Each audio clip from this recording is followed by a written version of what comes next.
Hey everybody, what's up and welcome back to today's video guys. And today guys, I will be showing you how to force make a copy option of your Google Slides presentation.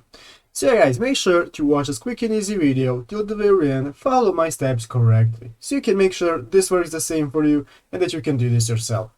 But yeah guys, let's get straight into it. The first thing you want to do guys is go ahead to the official Google Slides website and log into your account. After logging into your account guys, you'll be greeted by this main page right here where you will be able to go ahead and create a presentation.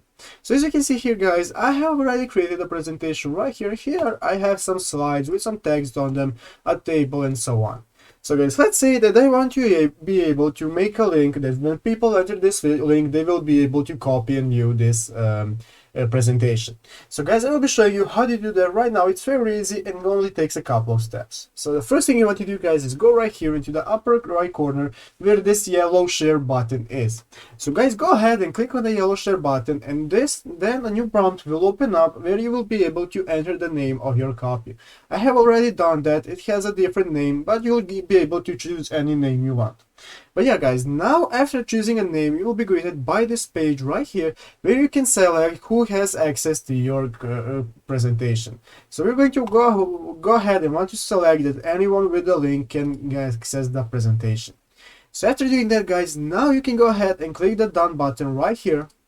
After clicking the done button guys, now you have successfully saved the presentation and everybody will be able to view it.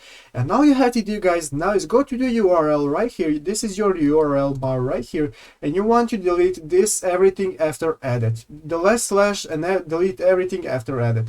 And after that guys, just go ahead, delete that and type in, instead of edit, you want to type in copy. So guys, after typing in copy, now you can go ahead and click on enter. As you can see guys, anybody that enters this link will be able to make a copy of this presentation. So you want to copy this link and send it to anybody that needs this link. You'll be able to copy your presentation. So yeah guys, that's how you do it basically. I hope this video was helpful. If there was, make sure to leave a like and subscribe to the channel. So yeah guys, thank you for watching, take care and bye.